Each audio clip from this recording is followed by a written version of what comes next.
Good evening. Doctor Aurobindo বৈদ্য, রীতা বৈদ্য একসাথে বিজনেসটা build করছি।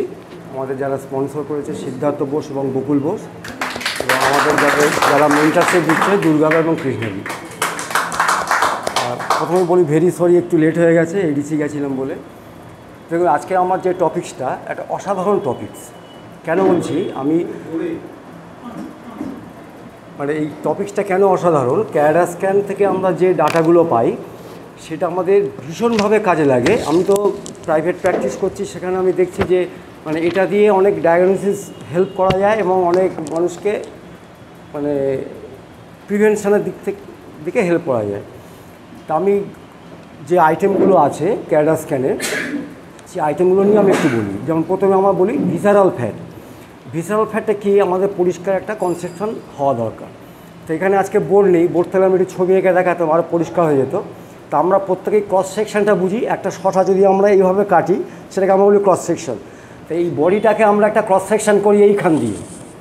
তাহলে কল্পনা করুন, এইখান দিয়ে যদি ক্রস সেকশন করে আমরা এইভাবে কি দেখছি না, একটা অ্যাবডোমিনাল ওয়াল দেখছি, তার মধ্যে কিডনি, লিভার, ইন্টেস্টিন সব দেখতে পাচ্ছি।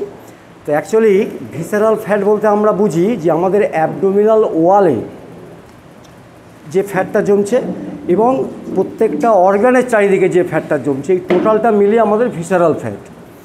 এখন অ্যাবডোমিনাল ওয়ালে বেশি ফ্যাটটা আমরা টের পাই কীরকম না, স্কিনের নিচে আমাদের একটা ফ্যাট থাকে, সেটা সাবকিউটেনিয়াস ফ্যাট। এবার সাবকিউটেনিয়াস ফ্যাটের তলে যে মাসল আছে, অ্যাবডোমিনাল ওয়ালে যে মাসল আছে, সেই মাসলের নিচে কিন্তু একটা ফ্যাট থাকে, সেটা একটা ফ্যাট। তাহলে এই যে দুটো মিলিয়ে কিন্তু অ্যাবডোমিনাল ফ্যাটটা হচ্ছে। আর টোটাল যে অর্গানগুলো আছে, কিডনি বললাম, লিভার বললাম, হ্যাঁ, এবং ইন্টেস্টিন বললাম, এগুলোর চারিদিকে একটা ফ্যাট জমে এবং ভিতরেও ফ্যাট জমে। তাহলে এটা হচ্ছে ভিসারাল ফ্যাট। এবার প্রশ্ন আসছে যে ভিসারাল ফ্যাট কত পার্সেন্ট থাকে। নর্মালি যে আমাদের টোটাল যে মানে বডির যে ক্যালোরিটা আমরা নিই তার প্রায় মোটামুটি 10%। তাহলে 10% টোটাল ফ্যাট যদি আমাদের থাকে ভিসারাল ফ্যাট, সেটা আমরা নর্মাল ধরে নিই।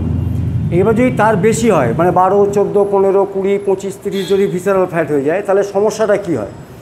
সমস্যাটা হয় কি, ভিসারাল ফ্যাট যত বেশি হবে তত বুঝতে হবে আমাদের টোটাল আর্টারি চ্যানেলগুলো কিন্তু আস্তে আস্তে ব্লক হয়ে যাচ্ছে। মানে অ্যাকচুয়ালি টোটাল ডিজিজটাই কিন্তু দাঁড়িয়ে আছে, মানে মেডিকেল সায়েন্সে টোটাল ডিজিজটা দাঁড়িয়ে আছে ব্লাড ভেসেলসের উপরে।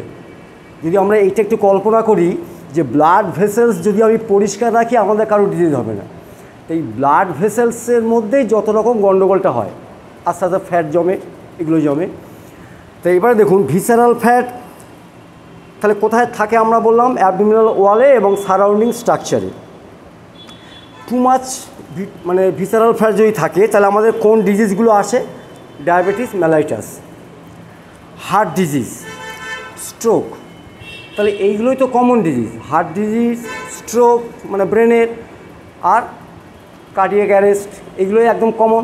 তাহলে ভিসারাল ফ্যাট যদি বেশি হয়, তাহলে এই জায়গাটা আমরা ধরতে পারি। তাহলে প্রশ্ন আসছে, আমি যখন ক্যাডা স্ক্যান করব, ভিসারাল ফ্যাট যখন আমি বেশি পাচ্ছি, তাহলে আমি একটা পেশেন্টের কী সাজেশান দেবো বা কী আমি বুঝতে পারবো? না, আমি বুঝতে পারবো যে সেই মানুষটা অত্যধিক ফ্যাট জাতীয় খাবার খান, অত্যধিক কার্বোহাইড্রেট খান, কারণ কার্বোহাইড্রেট কিন্তু ফ্যাটে কনভার্ট হয়ে যায়, আর এক্সারসাইজ একদম করেন না। তাহলে এই যখন আমি কোয়ারি করছি যে আপনি এক্সারসাইজ করেন না, আপনার হ্যাবিট কীরকম, সিডেন্টারি হ্যাবিট, বসে বসে কাজ, এবং আমি ফ্যাট জাতীয় খাবার খাচ্ছি এবং কার্বোহাইড্রেট বেশি খাচ্ছি, তাহলে এই ক্ষেত্রে আমরা তাকে একটা সাজেশান দিতে পারবো যে ভিসারাল ফ্যাট যখনই বেশি হচ্ছে, যেটা আমি করে রেখেছি যে আপনি একটা ইউএসজি করার আপার অ্যাবডোমেন লিভারে, দেখছি সেখানে হয় ফ্যাটি লিভার হয়ে আছে, নালে গলব্লাডার স্টোন হয়ে বসে আছে, এটা কিন্তু দেখা যাচ্ছে। তাহলে লিভারে মানে যদি ফ্যাটি লিভার যদি থাকে, তাহলে আমরা বুঝতে পারছি যে ফ্যাটি লিভার মানে ভিসারাল ফ্যাট বেশি। তাহলে আমি ক্যাডা স্ক্যান করছি, সেখান থেকে আমি কিন্তু একটা আইডিয়া পেয়ে যাচ্ছি যে আমার লিভারের একটা সমস্যা চলে আসছে। ডায়াবেটিস, স্ট্রোক এগুলো তো আছেই, এগুলো পরে অন্য টেস্ট করব, কিন্তু আমি যদি ছোট্ট একটা টেস্ট করাই যে তার সাথে যদি ওজনটাও বেশি থাকে প্লাস ভিসারাল ফ্যাটটা বেশি আছে, তাহলে আমি বলবো যে একটা ইউএসজি করো, আপার অ্যাবডোমেন ইউএসজি করো, আমি লিভারটাকে দেখে নেব। কারণ এখন ম্যাক্সিমাম লোকের কিন্তু মানে ফ্যাটি লিভার। এই ফ্যাটি লিভারটার একটা মজা আছে, লোকে ভাবছে যে আমি তো স্মোক করি না, আমি তো অ্যালকোহল নিই না, তাহলে আমার ফ্যাটি লিভারটা হচ্ছে কেন? তার প্রশ্ন হচ্ছে আমরা অন্য খাবারগুলো এত বেশি খাচ্ছি, কার্বোহাইড্রেট বা ফ্যাট জাতীয় খাবার, সেইখান থেকে টোটাল আমরা যাই খাই না কেন সেখান থেকে চলে যায় লিভারে। এবার লিভার যদি কন্টিনিউয়াস ফ্যাট চলে যায়, ওটা আমি পরে আসছি, আবার ফ্যাটি লিভারটা আমি একটু মানে আইডিয়া দেবো। তাই যাক, সেই ফ্যাটটা লিভার মানে স্টোমাক থেকে ইন্টেস্টিনের মধ্যে দিয়ে গিয়ে লিভারে জমা হচ্ছে। এবার লিভারে জমা হতে হতে লিভার সেলগুলোতে ফ্যাট জমা হচ্ছে। এবার অনেকগুলো মানে ফ্যাটি সেল একসাথে হয়ে গিয়ে লিভারের সিস্ট তৈরি হচ্ছে। এবার আস্তে আস্তে fatty liver grade 1, grade 2, grade 3, তারপর ফাইব্রোসিস হয়ে যাচ্ছে, তারপর গল্প শেষ, লিভার পাল্টাতে হবে, 20-25 লাখ টাকা খরচ। তা সুতরাং এই যে ফ্যাট মানে ভিসারাল ফ্যাটটা বেশি মানে কিন্তু একটা মানে দারুণ ইন্ডিকেটিং পয়েন্ট, মানে এটা দিয়ে আমরা প্রচুর কাজ করতে পারি। তাহলে এটা গেল ভিসারাল ফ্যাট। এইবার চলে আসি আরএমআর। দেখুন আরএমআরটা মানে অ্যাকচুয়ালি কি, আরএমআর এবং বিএমআর এই দুটো প্রায় কাছাকাছি। বিএমআর মানে হচ্ছে বেজাল মেটাবলিক রেট, যেটা একদম টোটালি 24 ঘন্টা রেস্ট মানে ওঠা যাবে না, একদম শুয়ে থাকে। তাহলে টোটালি 24 ঘন্টা রেস্টে যে ক্যালোরিটা ব্যয় হয় সেটা হচ্ছে বিএমআর। আর আরএমআর মানে কি, আমি একটু হাঁটাচলা করবো, একটা রেস্ট রুমে আছি, একটু বাথরুম গেলাম, একটু ঘরে পায়চারি করলাম, এই ছোটোখাটো হাঁটাচলা করা যায়, মানে সেটাও রেস্ট, কিন্তু একটু কাজকর্ম করা যায়। তাহলে আরএমআর হচ্ছে অ্যাকচুয়ালি যদি আমরা দেখি যে তাহলে আরএমআর যে রেস্টে যে ক্যালোরিটা লাগে, রেস্ট মেটাবলিক রেট, অর্থাৎ রেস্ট আছি, আমি মোটামুটি রেস্টে আছি, তাহলে আমার যে লিভার ফাংশন করছে, হার্ট ফাংশন করছে, সমস্ত অর্গান তো ফাংশন করছে, শুধু থেমে নেই। তা যখনই সে ফাংশন করছে তার তো একটা ক্যালোরি ব্যয় হচ্ছে, সেই ক্যালোরি কিন্তু মিনিমাম একটা হওয়া উচিত, দ্যাট ইজ আরএমআর। সেইটা কত, সেটা সাধারণত দেখা যায় ফিমেলদের 1400 আর মেলদের 1600, মানে 14 থেকে 1600। এইবার অনেক সময় আমরা করি কি, ডায়েট চার্ট করি, ডায়েট ম্যানেজমেন্ট, আমরা বিভিন্ন ডাক্তারের কাছে যাই বা বিভিন্ন ডায়েটিশিয়ানের কাছে যাই, বা নিজেরা একটু মন গড়া করে আরম্ভ করে দিলাম যে আমি ডায়েটে আছি। এবার যদি ডায়েটে আমার যদি 1200 ক্যালোরি চলে আসে, 1000 ক্যালোরি চলে আসে, তাহলে কিন্তু বিপদ হয়ে যাবে। কেন অনেকের ধারণা আছে বা অনেকে আমরা মার্কেটে দেখি যে 1 মাসে 10 কেজি কমে যাচ্ছে, কিন্তু সায়েন্স বলছে 4 থেকে 5 কেজির বেশি ওজন মাসে কমানো যাবে না, সেটা কিন্তু ইল প্র্যাকটিস। তাহলে এই আরএমআর যদি বেশি হয় বা কম হয়, এই দুটো কিন্তু একটা আমাদের একটা আইডিয়া দিয়ে দেয়। কীরকম, যদি আরএমআরটা বেশি হয় তাহলে বুঝতে হবে আমার রেস্টের সময় আমার হার্ট, লাংস, কিডনি যা কাজ করছে সে সাফিসিয়েন্ট ক্যালোরি ব্যয় করছে, এটা ভালো দিক। তাহলে আরএমআর যদি আমার বেশি থাকে, মানে 1600 থাকে, 1500, 1600, 1700 থাকে, তাহলে আমার বুঝতে হবে আমার মানে বডিতে ফ্যাটের পার্সেন্টেজ কম, মানে আমার মাসল লিন মাসল, মানে মাসলে কোনো ফ্যাট জমে নেই, এটা একটা আইডিয়া দেয়। তাহলে আমি যখন ক্যারাটা স্ক্যান করছি, যদি দেখি যে আমার আরএমআরটা মোটামুটি 16 আছে, তাহলে আমি বুঝবো যে আমার মোটামুটি ফ্যাটের পার্সেন্টেজটা কম আছে। এবার যদি দেখি 16 থেকে অনেক কম, ছেলেদের ক্ষেত্রে দেখা যাচ্ছে 1400, মেয়েদের ক্ষেত্রে হয়তো 1200, 1300 নেমে এসছে, তাহলে সেই ক্ষেত্রে কিন্তু আমার একটা সাজেশান দেওয়ার দরকার আছে। না এবার যদি দেখা যায় যে আরএমআর মানে যাদের যেসব পিপলদের হায়ার আছে, যে তাদের যেটা বললাম যে লিন মাসেলস, তাদের ফ্যাট পার্সেন্টেজটা বডিতে কম, অর্থাৎ যদি আরএমআরটা বেশি থাকে, অর্থাৎ 1500-1600 থাকে, তাহলে একটা গুড সাইন কি, যে তার ফ্যাট পার্সেন্টেজ কম, যার ফলে তার মানে রিস্ক যে ফ্যাক্টরগুলো, মানে হার্ট ডিজিজ, তারপরে হার্ট অ্যাটাক, তারপরে ডায়াবেটিস, হাইপার টেনশন, এগুলো কিন্তু চান্স কম। তাহলে আরএমআর কিন্তু আমার একটা ইন্ডিকেটিং পয়েন্ট, যদি সঠিক থাকে তাহলে আমি বুঝবো যে ওইগুলোর চান্সটা কম। যদি কম থাকে তাকে আমি সাজেশান দিতে পারবো। তাহলে যদি কম থাকে মানে তার ফ্যাটটা বেশি বডিতে, অটোমেটিক ফ্যাটটা বেশি, তখন কিন্তু তার এই ডিজিজগুলো আবার বেশি হওয়ার চান্স আছে। সুতরাং আরএমআরটা খুব কম হলে কিন্তু সেটা একটা ইন্ডিকেটিং পয়েন্ট, তাকে আমি একটা সাজেশান দিতে পারি।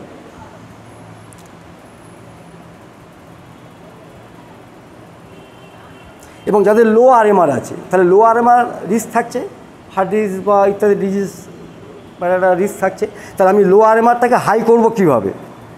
সেক্ষেত্রে দেখা যায় প্রোটিনটা বেশি দেবো, তাকে প্রোটিন খাবারটা বেশি দেবো, একটু জলটা বেশি খেতে বলবো, হ্যাঁ, এবং একটু বেশিক্ষণ যেন দাঁড়িয়ে থাকে, মানে সুযোগ পেলেই বসে পড়ছে। আমাদের অনেক হ্যাবিট আছে না, একটু সুযোগ পেলাম কোথাও বসে পড়লাম, একটু দাঁড়িয়ে দাঁড়িয়ে কাজ করলাম, তারপর একটু ভারী জিনিস চাগালাম, একটু গ্রিন টি খেলাম, হ্যাঁ, একটু স্পাইসি ফুড খেলাম, এবং যেন রাত্রের ঘুমটা ভালো হয়।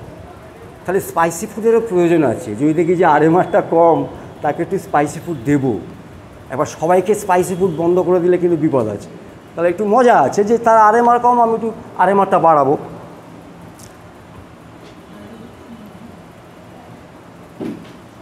এবং আরএমআর যাদের বেশি থাকে বলছে তাদের একটু বেশি খেতে হবে, কারণ আরএমআর বেশি মানে কি, তার যে ক্যালোরিটা তার বডির ফাংশানে কিন্তু ব্যয় হয়ে যাচ্ছে। হ্যাঁ, আমার মনে হয় সিদ্ধার্থ টেস্ট করলে বোঝা যাবে আরএমআর কিন্তু বেশি আছে, ও খাচ্ছে যাচ্ছে, মোটা হচ্ছে না, আমার লাগছে না কিন্তু, তো মানে আরএমআরটা ভালো আছে, মানে যা খরচা হচ্ছে ওইখানে। তাহলে আরএমআর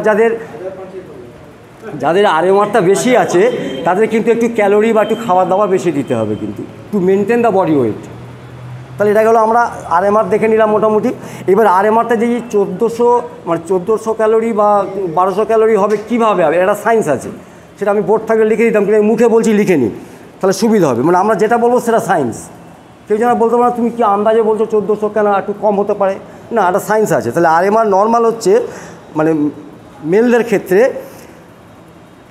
কী হবে নর্মাল, যে ওজনটাকে না মানে আমি ইকুয়েশানটা বলছি, weight in kg into 10, weight in kg into 10 plus height in centimetre into 6.25। হ্যাঁ, height in centimetre into 6.25 bracket বন্ধ, হ্যাঁ 6.25 মাইনাস এজ মানে একটা ব্র্যাকেট দিয়ে হবে, মাইনাস এজ ইন্টু 5, এটা ব্র্যাকেটের মধ্যে প্লাস 5, তাহলে কী দাঁড়ালো, মানে ওয়েট কেজিতে ওয়েট ইন্টু 10 প্লাস হাইটটা সেন্টিমিটার ইন্টু 6.25, হ্যাঁ, মাইনাস ব্র্যাকেটের মধ্যে হবে এজ ইন্টু 5 প্লাস 5। তাহলে এইটা যদি আমরা যে কোনো মানুষের ক্ষেত্রে বসাই, যেটা হবে সেটাই তার কিন্তু আরএমআর হবে, এবং সেটাই ক্যালকুলেট করে দেখা যাবে 1400 1500 যার যেরকম হাইট যার যেরকম এজ সেই হিসেবে চলে আসবে। আর ফিমেলদের ক্ষেত্রে হবে ওই একই আছে, মানে ওয়েট ইন কেজি ইন্টু 10, ফিমেলদের ক্ষেত্রে weight in kg into 10 plus height centimetre into 6.25 minus age into 5, এবার এখানে মাইনাস 161, যেমন ছেলেদের ক্ষেত্রে +5, এটা 1 মাইনাস 161। তাহলে এই ফর্মুলা যদি আমি একটা মানুষের ফেলি, ওর আরএমআরটা কিন্তু পরিষ্কার বোঝা যাবে, হ্যাঁ মাইনাস 161, 161। ছেলেদের ক্ষেত্রে যেমন +5, হ্যাঁ ওয়েট ইন্টু 10 প্লাস হাইটটা সেন্টিমিটারে into 6.25 minus age into 5, minus 161। তাহলে এই দুটো ফর্মুলা যদি আমি এটা মাইনাস হলো, তাহলে এই দুটো যদি ফর্মুলা আমি জেনে যাই, তাহলে হ্যাঁ এজ ইন্টু 5,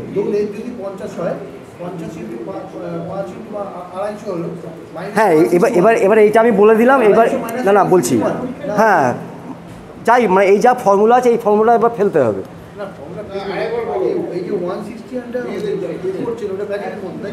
হ্যাঁ, মানে এজ ইন্টু 5 এটা ব্র্যাকেটের মধ্যে, মাইনাস 161,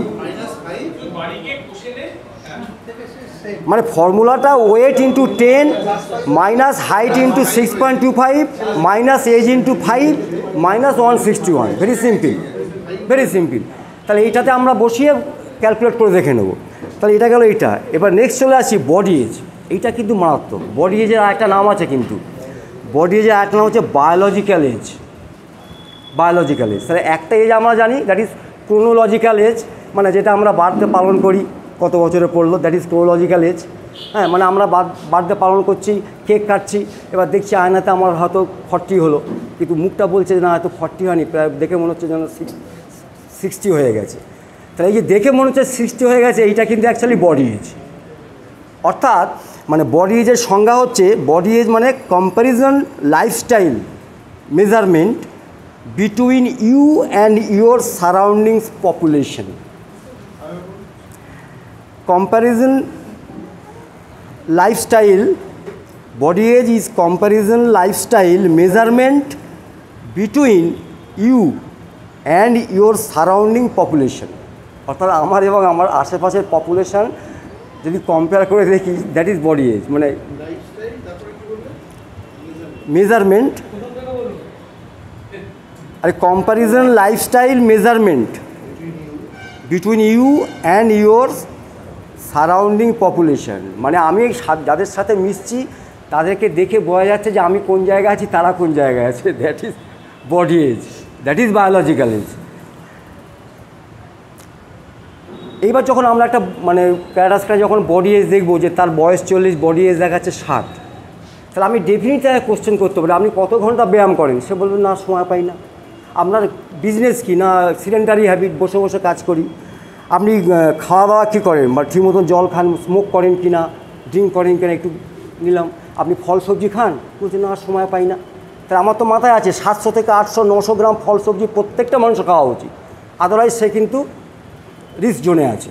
এটা একদম আমাদের কথা না, এটা একদম পুরো সায়েন্সের কথা। তাহলে এবার যখন তাকে কয় রিস্ক করছি, সে বলছে যে এইগুলো আমার তো নেই। তাহলে এবার তাকে আমি বোঝাতে মানে ব্যাপারটা বলতে পারি যে আপনার যে এই যে নর্মাল মানে বডি এজ আমাদের কী থাকা উচিত, আমাদের যা মানে ক্রোনোলজিক্যাল এজ সেটাই থাকা উচিত।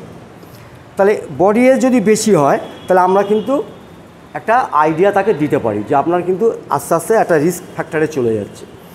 তাহলে বডি এজটা যদি হাই থাকে আমি সেটাকে কমাবো কী করে, সেটা আমার জিজ্ঞেস করবো। তাহলে বডি এজটা যখন বলছিলাম আপনি খুব রিস্ক মানে আমার সেলগুলো খুব ডেঞ্জার জোনে আছে, আমার সেলগুলো, আমার বয়স হয়তো 40 কিন্তু আমার সেলের বয়স দেখাচ্ছে 50 বছর, 60 বছর, দ্যাট ইজ বায়োলজিক্যাল এজ। তাহলে এটাকে আমি একটু কমিয়ে আনবো কীভাবে, সে আমার সাজেশান চাইবে। তখন তাকে আমি বলতে পারি যে এই যে এগুলো বাড়ছে কেন, তাকে বলি বাড়ছে কেন, যে আজকে বডি এজ এত প্রায় লোকের দেখছি বডি এজ বেশি কেন, তার কারণ হচ্ছে স্মোক করছে। স্মোক মানে কিন্তু শুধু সিগারেট নয়, আমরা প্রত্যেকেই কিন্তু স্মোক করি, এইটা কিন্তু আমাদের ধরতে হবে। বিশেষ করে মহিলারা 4-5 ঘন্টা রান্না করেন বাড়িতে, তারা সবথেকে বেশি স্মোক করে, ওটাও স্মোকের মধ্যে পড়ে। আর যারা আমরা কলকাতায় কাজ করি, এটা পলিউশন, এটা পুরো সারাদিন স্মোক করছি। আমরা তো অলরেডি জানি আমাদের যে পলিউশন, ধোঁয়া টোয়া যে আমাদের শরীরে ঢুকছে, লাংসের কন্ডিশন মানে 25% মানে স্ট্রোক, ডায়াবেটিস সব হচ্ছে পলিউশনের জন্য, এটা আমরা সবাই জানি। তাহলে স্মোকিং এবং সান এক্সপোজার, যারা রোদে কাজ করছে তাদের ক্ষেত্রে বডি এজ বেড়ে যাচ্ছে, এবং এক্সেসিভ অ্যালকোহল যারা পান করছে। তাহলে এই যে স্মোকিং, সান রেজ মধ্যে আমরা কাজ করছি এবং এই যে অ্যালকোহল নিচ্ছি, এটা কি করে না আমাদের ডিএনএকে ড্যামেজ করে দেয়। তাহলে কেন আমাদের বডি এজটা বাড়ছে, আমাদের সেলের মধ্যে যে ডিএনএ আছে সেই ডিএনএকে ড্যামেজ করে দেয়। আর কি করে, ইনফ্লামেশনটাকে বাড়িয়ে দেয়। তাহলে যত ডিজিজ আমরা দেখছি কিন্তু সব কিন্তু ডিউ টু এক্সেস ইনফ্লামেশন, এইটা কিন্তু মেন সায়েন্স। আমি যদি ইনফ্লামেশনটা কমাতে না জানি তাহলে আমার ডিজিজকে আমি ওষুধ দিয়ে আটকাতে পারবো না, শুধু ব্যায়াম দিয়ে আটকাতে পারবো না, তাহলে আমাকে ইনফ্লামেশন কমাতে হবে। তাহলে এই যে বডি এজ বেড়ে যাওয়া মানে তার বডিতে ডিএনএ ড্যামেজ হতে আরম্ভ করেছে এবং তার ইনফ্লামেশন বডিতে শুরু হয়ে গেছে অলরেডি। এবার আমি তাহলে এই যে মানে কীভাবে তাহলে আমি বডি এজটা কমাবো, হাউ বডি এজ রিডিউস, একদম রেস্ট্রিক্টেড ক্যালোরি, মানে সেখানে আমি চেষ্টা করব তার ফ্যাট যেন বেশি না যায়, ক্যালোরিটা একটু রেস্ট্রিকশন করে দেবো। তার 2000 লাগতো, আমি হয়তো 1800 দিলাম কি 1600 দিলাম। আর কি কনজিউম প্ল্যান্ট বেসড, যেটা একটু আগে বলছিল যে আমাদের এখন কি ট্রেনিং হচ্ছে 10 দিন শুধু প্ল্যান্ট বেসড খাওয়াবে। হ্যাঁ, এটা লিভার টক্সিনের একটা সিস্টেম, যে 7 দিনের মধ্যে প্রথম 3 দিন 4 দিন শুধু ওই ভেজিটেবলস ফ্রুটস মানে বডির টক্সিন বের করার জন্য। তাহলে আমার যখন বডি এজ বেড়ে গেছে আমি তাকে বলবো যে আপনি একটু প্ল্যান্ট বেস, একটু ভেজিটেবলসটা বেশি খান, একটু রেস্ট্রিক্টেড ডায়েট করুন, আর একটু অ্যাডিকুয়েট স্লিপ, যেন ঘুমটা 6-7 ঘন্টা মিনিমাম ঘুম হয়, একটু রেগুলার এক্সারসাইজ। আর কি কনজিউম করতে হবে অ্যান্টিঅক্সিডেন্টযুক্ত ফুডস। এবার সে জিজ্ঞেস করবে যে অ্যান্টিঅক্সিডেন্ট সেটা কোথায় পাবো, কী ব্যাপারটা, সেখানে তো আমরা তো আছি, তাই না? অ্যান্টিঅক্সিডেন্ট ফুড তো আমাদের কাছে আছে। আর ম্যানেজ ইউর স্ট্রেস, তখন এই যে ম্যানেজ ইউর স্ট্রেস, এটা কিন্তু একটা ভীষণ ইম্পর্টেন্ট জায়গা। হয়তো আমি একটা লোককে ক্যারাটা স্ক্যান করলাম, ক্যারাটা স্ক্যান করে আমি তাকে বলবো যে আপনি একটু, আপনার তো প্রচুর স্ট্রেস আছে, একটু ম্যানেজ করুন, বলে তাকেও একটু অল্প করে স্ট্রেস কাউন্সিলিং করে দিতে হবে। এবার বলবো যে আমরা তো কাউন্সিলিং জানি, যারা কাউন্সিলিং জানতে লাগে না, তাকে যদি আমি বলি যে আপনি যে জায়গাটা আছেন, চাকরি করছেন বা যাই করুন না, ব্যবসা করছেন, আপনি স্ট্রেসের মধ্যে আছেন, তো বলে হ্যাঁ খুব স্ট্রেস আছে। এই স্ট্রেস করে আপনার কোনো লাভ হচ্ছে না, আপনার কিন্তু সেল ড্যামেজ হচ্ছে, ডিএনএ ড্যামেজ হচ্ছে, খুব তাড়াতাড়ি কিন্তু আপনার হসপিটালাইজ করতে হবে, আপনার যত পয়সা করি সব চলে যাবে। এইবার আপনি বুঝুন না আপনার স্ট্রেসটা কমাবেন কি না। আপনি বসে বসে স্ট্রেস বাড়িয়ে লাভটা কী করবেন? আপনি কি কিছু করতে পারবেন? ট্রেন লেটটা কী করা যায়? বসে থাকুন। আপনি কি দৌড়ে হেঁটে চলে যাবেন? এই আমরা মৌলায় দাঁড়িয়েছিলাম প্রায় আধ ঘন্টা। এবং স্ট্রেস কমানোর নিজের সেলফ কাউন্সিলিং করলে, একটু সাজেশান দিলে সে কিন্তু কমাতে আরম্ভ করবে। এইভাবে আমরা একটু ম্যানেজমেন্ট দেবো, তাহলে আমরা মোটামুটি একটা মানে বডি এজটা আমরা কমাতে পারি। তাহলে আমরা কী কী দেখছি? আরএমআর দেখলাম, বডি এজ দেখলাম, ভিসারাল ফ্যাট দেখলাম, এই তো মোটামুটি। আর বিএমআই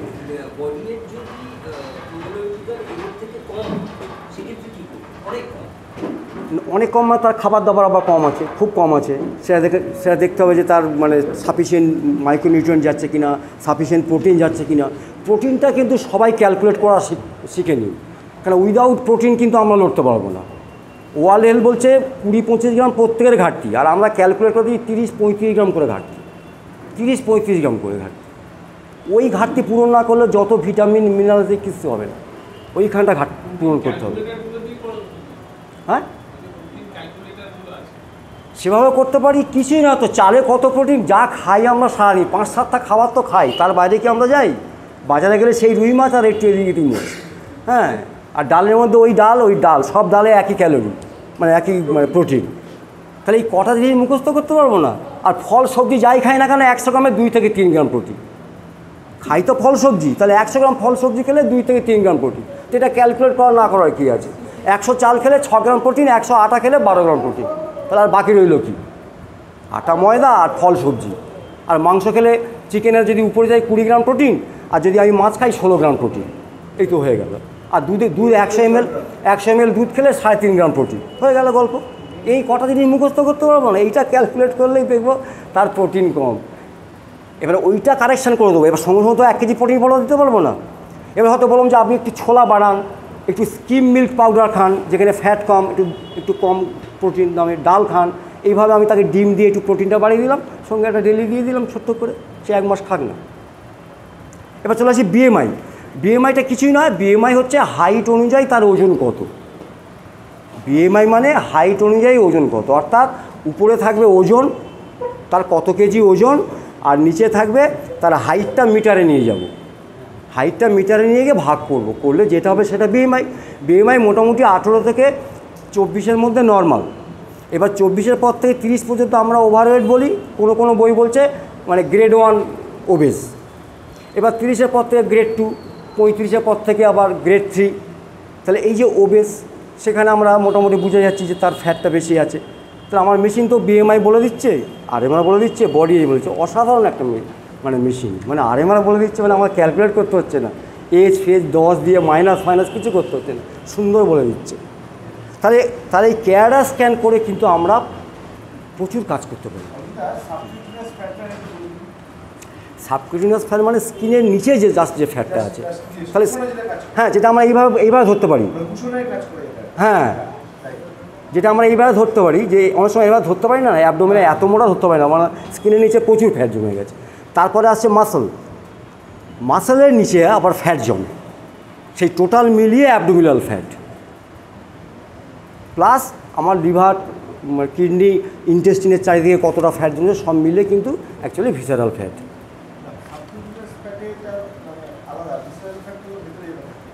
হ্যাঁ, ভিসারাল ফ্যাটটা মাসেলের নিচে, কিন্তু সাবকিউটিনিয়াস ফ্যাটটা কিন্তু আলাদা, একটু আলাদা। কিন্তু যখন আমি এইভাবে ধরছি, ওটা কিন্তু শুধু সাবকিউটিনিয়াস ফ্যাট নয়, ওটার সঙ্গে মাসল ফ্যাট চলে আসছে, দুটো মানে ভীষণ পাঞ্চ করা, তো আলাদা করা যায় না।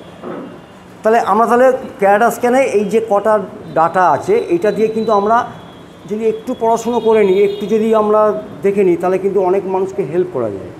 এবং যেটা আমাদের সমস্যা হয়, আমি ক্যাডা স্ক্যান করলাম, পরে বললাম যে তোমার এই হয়েছে, হট করে সে বলবে যে আমি ডাক্তারকে দেখাই।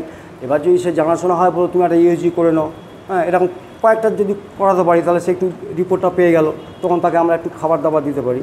এইবার যেটা চলে আসি, মানে সময় আছে তো, লাস্টে আমার একটা প্রশ্ন আছে, যাই সময় থাকবে। হ্যাঁ বলো বলো বলো, প্রশ্নটা বলো। প্রশ্নটা হচ্ছে, আমি একজনকে কার্ডা স্ক্যান করেছিলাম 24/6-তে, তার 81 কেজি 82 কেজি মতো ওজন, আইডিয়াল বডি ওয়েট হচ্ছে 63, তার আরএমআর হলো 1559। তার মানে তুমি একটু বললে 1400 হচ্ছে নরমাল, 1400 ফিমেল, 1600 মেল। না 14, এটা হচ্ছে ফিমেল। তাহলে তার তো আরএমআর বেশি আছে, ইট মিন্স তার শরীরে ফ্যাট কন্টেন্ট কম, কিন্তু দেখা যাচ্ছে তার ভিসেরাল ফ্যাট হচ্ছে 30।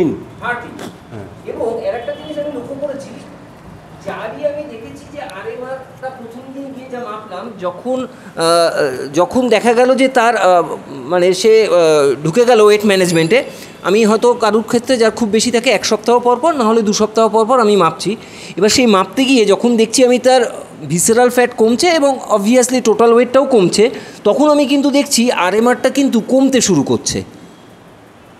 যেমন এনাকেই আবার আমি পরে মেপেছিলাম 2/7-তে, সেখানে ওজন 79.8 কেজিতে আসলো, আরএমআর কিন্তু তখন 1532, যেটা আগে ছিল 1559, ভিসেরাল ফ্যাটটা 13 থেকে 12 হয়ে গেছে, ঠিক আছে, এবং বডি এজ 49 ছিল, 48 হয়েছে। কত? হাইট হচ্ছে 163 সেন্টিমিটার। আর ওজনটা কত বললে? ওজনটা প্রথম দিন ছিল 81.8 কেজি, দ্বিতীয়বারে এসেছে 15 কেজির মতো ওজন বেশি আছে, 15 কেজি মতন ওজন বেশি আছে। না, আমি কিন্তু আমার কাছে প্রচুর এরকম আছে যে আমি যখন ওয়েট ম্যানেজমেন্ট শুরু করছি তখন আরএমআর যা থাকছে, যখন তার ওজন ঘাটতে লাগলো, কমতে লাগলো এবং ভিসেরাল ফ্যাট কমতে লাগলো, তখন কিন্তু আরএমআর কিন্তু কমতে লাগলো। হ্যাঁ ঠিক আছে, 1600 মানে একটু বেশি, ফিমেল যদি হয় 1600 মানে একটু বেশি। হ্যাঁ তো মুভ করছে, তখন তো মুভ করতে নিশ্চয়ই ক্যালোরিটা বেশি স্পেন্ড হচ্ছে আর কি। মানে ধরুন আমি বলছি যে যদি লিভার, আমি সাধারণভাবে বলছি, লিভারের ফ্যাট জমেছে, এবার লিভারও তো একটা মুভমেন্ট আছে, বা লাঙে মানে হার্টের মুভমেন্ট আছে, সেখানে যদি বেশি ফ্যাট থাকে আর কি, তার মুভমেন্ট করতে বেশি, তার তো এনার্জি স্পেন্ড হচ্ছে আর কি, ফলে আরএমআর স্বাভাবিকভাবে তার বেশি হয়ে যাচ্ছে। এবং যে ওয়েট ম্যানেজমেন্ট যখন হচ্ছে, ভিসেরাল ফ্যাট যখন কমে আসছে, তখন অবভিয়াসলি তখন কিন্তু ওই আরএমআরটা কমে যাবে আর কি। না সেটা ঠিক নয়, তুমি যেটা বলছো যে ভিসারাল ফ্যাটটা বেশি আছে, মানে লাংস কিডনিতে বেশি জমে আছে বলে, সেটা তার অর্গানগুলো যে ফাংশনিং, রেস্টিং যে মেটাবলিজম, রেস্টিং ক্ষেত্রে তার যে ক্যালোরি, সেটা নিশ্চয়ই তখন তার বেশি লাগছে। এবং যখন তার ওয়েট ম্যানেজমেন্ট হচ্ছে, ভেতরে ভিসারাল ফ্যাটও রিডিউস করছে, তখন তার স্বাভাবিকভাবে আরএমআর। হ্যাঁ, ভিসারাল ফ্যাট যখন অলরেডি বেশি আছে, তাহলে টোটাল বডিতে তার ফ্যাট জমে আছে, সেটা যেমন অ্যাবডোমিনাল ওয়ালে আছে, ভিসারার মধ্যে আছে, আর্টারির মধ্যেও আছে, সব মিলে তো আর্টারির মধ্যে তো কিছু ফ্যাট জমে আছে। কোন জায়গায় জমেছে আমি জানি না তো, টোটাল এত বড় সার্কুলেশন সিস্টেম, কোথায় হার্টের আছে না ব্রেনে আছে না কোথায় যে অল্প অল্প করে জমে থাকে, তো সব মিলে একটা জমে আছে, সেখানে যখন ভিসারাল ফ্যাটটা কমতে শুরু করছে, অটোমেটিক তার আরএমআরটা একটু কমে যাবে। হ্যাঁ সেই তো বলছি, বেশি ছিল বলে তার আগে বেশি আরএমআর যেন খুব বেশি যেন না হয়, আবার যেন খুব কম যেন না হয়। খুব কম হলে কিন্তু তার হার্ট, লাংস, কিডনির ফাংশনটা একটু, তখন ক্যালোরিটা বেশি পাচ্ছে। কোনোভাবেই যাতে আমার 1400-র নিচে তার নেমে না যায়। ফিমেল যদি হয় 1400 যেন খুব নিচে না নামে, এটা খেয়াল রাখতে হবে। আচ্ছা ঠিক আছে, না আমি ওইটাই আর কি বলতে চাইছিলাম।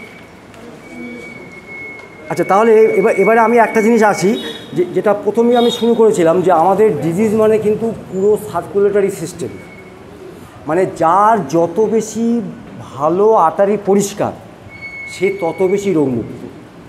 চোখে বলি, মাথায় বলি, হাতে বলি, পায়ে বলি, যেখানেই যা জমছে, হ্যাঁ, সেই জমা যার যত বেশি তার তত ডিজিজ।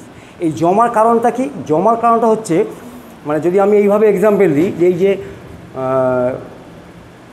ধরুন আমাদের যে ব্লাডের মধ্যে যে সেলগুলো আছে, প্লেটলেটস আছে, ডব্লিউবিসি আছে, আরবিসি আছে, এরা প্রত্যেকটা কিন্তু একটা পাওয়ার হাউস, এরা প্রত্যেকটা পাওয়ার হাউস, এরা কিন্তু টোটাল ব্লাডটাকে সারা শরীরে নিয়ে যাচ্ছে এবং সেখানে ভাইটালিটি নিয়ে যাচ্ছে, সেখানে ভিটামিন নিয়ে যাচ্ছে, সেখানে নিউট্রিশন নিয়ে যাচ্ছে। তাহলে আমার যদি আর্টারি চ্যানেল পরিষ্কার থাকে, তাহলে ব্লাডটা সব জায়গায় যাচ্ছে, তাহলে সমস্ত জায়গায় ভাইটাল মানে ফোর্স চলে যাচ্ছে, ভাইটালিটি চলে যাচ্ছে, সেখানে মানে আমাদের নিউট্রিশন চলে যাচ্ছে, নিউট্রিশন এবং অন্যান্য আরও কিছু সব কিছু চলে যাচ্ছে, তাহলে অলরেডি আমরা ভালো থাকবো। ঠিক যেমন রিভার এবং ওশান কী করে, রিভার ওশান পুরো পৃথিবীটাকে নারিশমেন্ট দেয়, তাই না? সমুদ্র নদী তাকে মানে সারা পৃথিবীর নারিশমেন্ট কে দেয়? এই জঙ্গল ফঙ্গল কে দিচ্ছে? নদী আর সমুদ্র। ঠিক সেরকম ব্লাড ফ্লোটা কিন্তু আমাদের টোটাল বডির নারিশমেন্ট দিচ্ছে। তাহলে অ্যাডিকুয়েট যদি ব্লাড ফ্লোটা হয়, তাহলে কিন্তু আমাদের নারিশমেন্টের কোনো অভাব নেই। কিন্তু প্রশ্ন আসছে এই ব্লাড ফ্লো যে ব্লকেজটা হয় সেইটা কিন্তু আমাদের মানে খুব কমন হয়ে যায়। অনেকে ভাবে যে 30 বছরের স্ট্রোক হয়ে গেল, না, সায়েন্স বলছে যে 20 বছর পর থেকে তার জমতে শুরু করেছে। আমরা 30-এ গিয়ে দেখতে পেলাম। 25-এ স্ট্রোক হলো, না, তার 15 থেকে শুরু করেছে জমতে, 15 থেকে জমতে শুরু করেছে, সেটা আমরা বুঝতে পারছি না। আজকে এখানে আমি নাম বলবো না, অনেক বাচ্চা আছে প্রচণ্ড খায়, তার ওজন বেশি, বাম্মা ভাবছে খুব হচ্ছে, কিন্তু তা নয়, তার ভিতরে জমতে শুরু করেছে। হ্যাঁ, এখানে অনেকে জানে মানে ব্যাপারটা তারা বুঝতে পারছে। তার এখন বয়স 10 বছর, তার 40 কেজি ওজন। হ্যাঁ, তার 10 বছর 40 কেজি মানে নো ডাউট একটু বেশি। 30-35 হলে ভালো হতো, 30-35-40, যা এবার সেখানে জমছে। তাহলে ওই যে জমতে জমতে সে যখন 30-এ যাবে তখন দেখা যাবে তার নানা রকম ডিজিজ চলে আসছে। এইবার প্রশ্ন আসছে এই যে আর্টারির মধ্যে যে জমার ব্যাপারটা, সেখানে ইনফ্লামেশন মানে কিন্তু সেখানে প্লেটলেটস যাবে। প্লেটলেটস না থাকলে যেমন আমাদের রক্ত জমাট বাঁধে না, ক্লট করে দেয়, ক্লট করে দিয়ে রক্ত জমাট বাঁধিয়ে আমাদের বাঁচিয়ে দেয়, এটা আমরা সবাই জানি। কিন্তু আর্টারির মধ্যে যদি কন্টিনিউয়াস প্লেটলেটস জমে তো প্লাক তৈরি করছে, সেটাও আবার ডেঞ্জার। তাহলে এই যে আমরা জিঙ্কো বাইলোবা খাই, জিঙ্কো বাইলোবা এমন একটা খাদ্য মানে যেটা কল্পনা করা যায় না। আমরা বলি না যে আমাদের এসিটা হচ্ছে 1 স্টার, 2 স্টার, 3 স্টার, বলছে 1 star, 2 star, 3 star, 4 star, 5 star, multiple star হচ্ছে ginkgo biloba. That means ginseng with ginkgo biloba. কী করে জিঙ্কো বাইলোবা? করে কি, আমার বডিতে যত ফ্রি র্যাডিক্যালস তৈরি হয়, যেটা একটু আগে বলছিলাম, ফ্রি র্যাডিক্যালসকে যদি আমি নিউট্রাল করতে না পারি তাহলে কিন্তু আমার ডিজিজ প্রিভেন্ট হবে না, আমার ডিজিজ সারবেও না। তাহলে আজকের মানে যদি মানে জিঙ্কো বাইলোবা মানে যেটা জিনসেং সাইবেরিয়ান জিঙ্কো বাইলোবা যদি আমি কনজিউম করি, বলছে জিঙ্কো বাইলোবা হচ্ছে ফ্রি র্যাডিক্যাল খাওয়ার মাস্টার, মানে স্টার বলছে 5 স্টার। হ্যাঁ, এটা হলো একটা জিনিস। আর ইনফ্লামেশনটাকে রিডিউস করে। তাহলে একটা খাদ্য যদি আমার ইনফ্লামেশনটা কমিয়ে দেয়, রিডিউস করে দেয়, আর যে ফ্রি র্যাডিক্যালস তৈরি হচ্ছে যদি সেটাকে ইনগাল্প করে দেয়, তাহলে আমার আর্টারির মধ্যে প্লেটলেটস জমবে এবং ও প্লেটলেটসকে ইনহিবিট করে, প্লেটলেটসের কাজটাকে ইনহিবিট করে। তাহলে আমার যে প্লাকিং সিস্টেমটা হচ্ছে সেখানে প্লেটলেটস আছে, তাহলে এক্সট্রা প্লেটলেটস যে ফাংশন, তার ফাংশনটাকে ইনহিবিট করে জিঙ্কো বাইলোবা। তাহলে এবার প্রশ্ন আসছে, তাহলে আমি একটা জিনিস শিখলাম কি, যে আমার জিঙ্কো বাইলোবা আর্টারিতে ইনফ্লামেশন কমিয়ে দেয়। আমার ইনফ্লামেশন হচ্ছে মানে সেখানে ফ্রি র্যাডিক্যালস এক্সেস আছে, স্ট্রেস ফ্যাক্টর মানে ফ্রি র্যাডিক্যালস আছে, তাহলে ফ্রি র্যাডিক্যালসটাকে কমিয়ে দিচ্ছে প্লাস ইনফ্লামেশন কমিয়ে দিচ্ছে। তাহলে এবার চলে আসি migraine. What is migraine? Migraine বলছে যে ইন্ট্রাক্রেনিয়াল মানে ব্রেনের ভিতরে এবং বাইরে কিছু আর্টারি, ব্লাড ভেসেলস আছে, আর তার বাইরে কিছু নার্ভাস সিস্টেম আছে, এই তিনটেই ইনভলভ হয়। তো এবার যখন মাইগ্রেন শুরু হয়, মাইগ্রেনে কিন্তু কোনো ট্রিটমেন্ট নেই। আমাদের হাতে যে অস্ত্র আছে সে অস্ত্র কিন্তু এমডির হাতে নেই।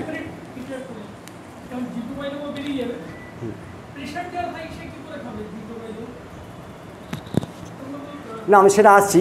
যদি সে ব্লাড থিনার না খায় তাহলে জিঙ্কো বাইলোবা খেতে পারে। না, সেটা দেখে নেব। সবাই ব্লাড থিনার খায় না, সবাই কিন্তু প্রেশারের রোগী ব্লাড থিনার খায় না। ব্লাড থিনার যদি একটা স্ট্রোক পেশেন্ট হয় তাকে ব্লাড থিনার দেওয়া হয়, স্টেন বসেছে যাতে, তাদের আমরা দেবো না।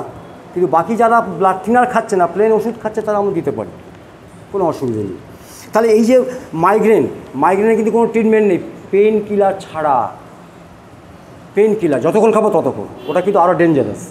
তাহলে এই মাইগ্রেনের তাহলে কী ব্যাপারটা হচ্ছে আমি একটু ছোটো করে বলে দিই যে অ্যাকচুয়ালি ইনিশিয়ালি কী হয়, একটা ভ্যাসো কনস্ট্রিকশন, মানে যে আর্টারি বললাম ইন্টারক্রেনিয়াল, ব্রেনের এবং ব্রেনের বাইরে যে আর্টারি আছে সেই আর্টারিতে কনস্ট্রিকশন হয়।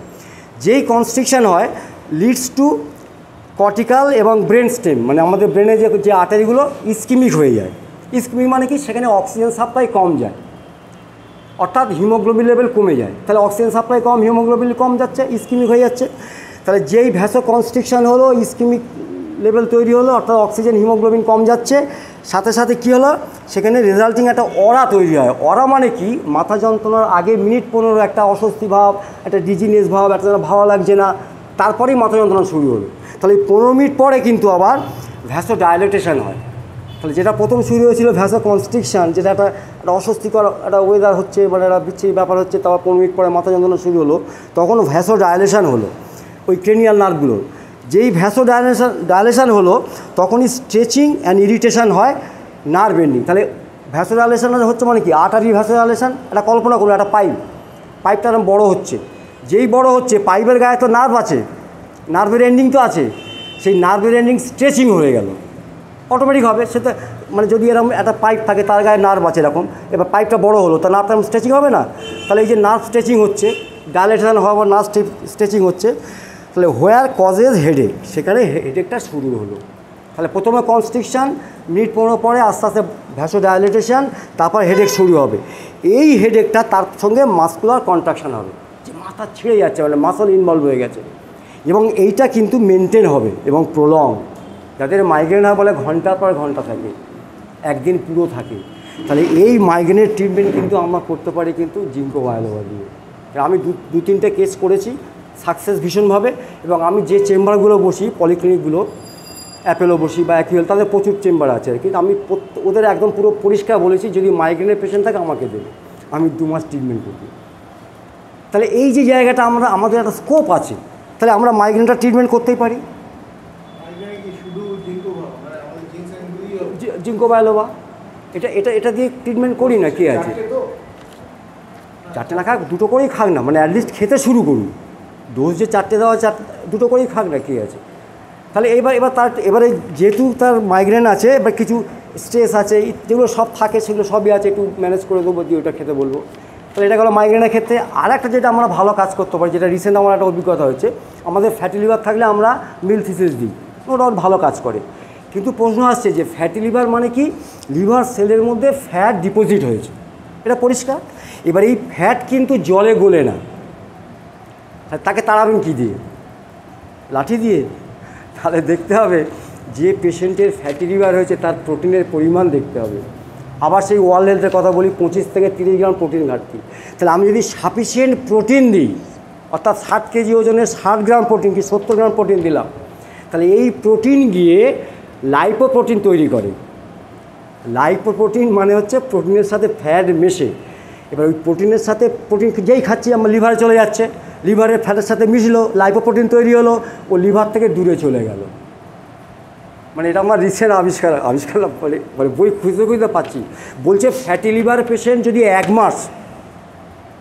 এক মাস যদি আমি প্রোটিনটাকে একদম গুছিয়ে দিই, তার 50% মানে, আরে বাবা ওজন অনুযায়ীতে কেউ খায় না, একটু বেশি গেলেও অসুবিধা নেই, 10 গ্রাম যদি বেশি যায় ক্ষতি নেই, কিন্তু কম হবে না, সাফিসিয়েন্ট। এবার ফ্যাটলেস খাবার টাবার যা দেওয়া দেবো, হ্যাঁ, কিন্তু প্রোটিনটা আমার সাফিসিয়েন্ট না দিলে ওই ফ্যাটটার সঙ্গে প্রোটিন যোগ হবে, লাইপোপ্রোটিন হবে, লিভার থেকে দূরে চলে আসবে। দূরে মানে লিভার থেকে তো বেরিয়ে গেল।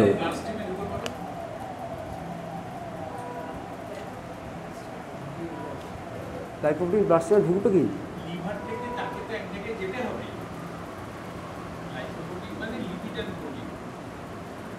হ্যাঁ, লিপিড আর প্রোটিন। এবার মানে বডির অন্য জায়গায় কাজে লেগে যাবে, যদি কিছুটা কাজে লেগে যাবে, কিছুটা ব্লাড স্ট্রিমে গেলে যদি সেটা মানে বডি মনে করে এটা খারাপ, লিভার থেকে তো বের করলো, মানে লিভারটাকে তো বাঁচালাম, কারণ গ্রেড 1 গ্রেড 2 ফ্যাটি লিভার হয়ে আছে, গ্রেড 1 গ্রেড 2 গ্রেড 3 গল্প, তারপর সিরোসিস অফ লিভার। তা আমি সেই জায়গায় যদি গ্রেড 2 একটা পেশেন্ট পাই, তাকে যদি তুমি প্রোটিনটা সাফিসিয়েন্ট 1 মাস খাও তো, করে আরেকবার ইউএসজি করো। আমি 2টো পেশেন্ট অলরেডি শুরু করেছি মানে প্রোটিনটা দিয়ে, তাদের প্রোটিনটা আমি বাড়ানোর চেষ্টা করছি। হয়ে আমাদের যে নিউট্রিলাইট প্রোটিন পাউডার আছে, প্লাস তার সঙ্গে আমি একটু ছোলা, একটু ওই স্কিম মিল্ক প্রোটিন যেটা মার্কেটে পাওয়া যায়, সেগুলো দিয়ে আমি প্রোটিন লেভেলটাকে বেশি করে দিচ্ছি, দিয়ে আমি 1 মাস পরে আমি আবার ইউএসজি করবো। তাহলে সব গ্রেড 2 কারণ গ্রেড 1 এরকম হয়ে আছে। তাহলে যদি আমি এটা হাতে কলমে পাই তাহলে বইয়ের সঙ্গে মিলে যাচ্ছে। হ্যাঁ, বইয়ের সঙ্গে মিলে গেলেই তাহলে একদম মারমার কাটকাট। মানে নিজেকে একটু প্র্যাকটিক্যাল করতে হবে। একটু এই যে নলেজগুলো আমরা আজকে শেয়ার করছি, এই নলেজগুলো এগুলো সব বইয়ের কথা, এগুলো কিচ্ছু বাইরের কথা না, সব বইয়ের কথা। তাহলে একটা জিনিস আমি এবার সাম আপ করি, তাহলে আমাকে আর্টারি চ্যানেল পরিষ্কার রাখতে হবে। পরিষ্কার রাখলে এবার কোন খাবার দিয়ে পরিষ্কার রাখবো, ব্যায়াম করব, কি ভেজিটেবলস খাবো ইত্যাদি ইত্যাদি, সেটা আমরা সবাই জানি। আর্টারি চ্যানেল পরিষ্কার থাকলে আমার অর্ধেক রোগ সেরে যাবে। আর লিভারটাকে একটুখানি পরিষ্কার রাখতে হবে।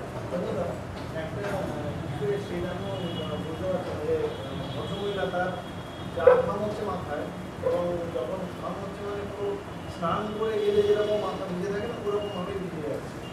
এটা কিসের দেখো এটা ধরো কোন টেস্ট কী আছে জানি না, এখন তার প্রেশার বেশি না প্রেশার কম বা অন্যান্য আরও কি মানে প্যারামিটার আছে সেগুলো টেস্ট না করলে হবে না। এবার যদি দেখা যায় সব নর্মাল তাহলে বলবো একটু হোমিওপ্যাথি ট্রিটমেন্ট করো, হ্যাঁ হোমিওপ্যাথি ঘামের ভালো ওষুধ আছে। হ্যাঁ মানে যদি অন্য কিছু না থাকে আর কি, কারণটা তো ওভাবে জানা যাবে না, না ঘামটা কেন হচ্ছে। তাহলে আমরা মাইগ্রেনের ট্রিটমেন্ট করতে পারি একদম নিশ্চিন্তে, যদি ওই ব্লাড থিনারের খাবার না খায়। আর ফ্যাটি লিভার এখন প্রায় লোকেরই আছে, গ্রেড 1 গ্রেড 2 এসব আছে। হ্যাঁ কোনটা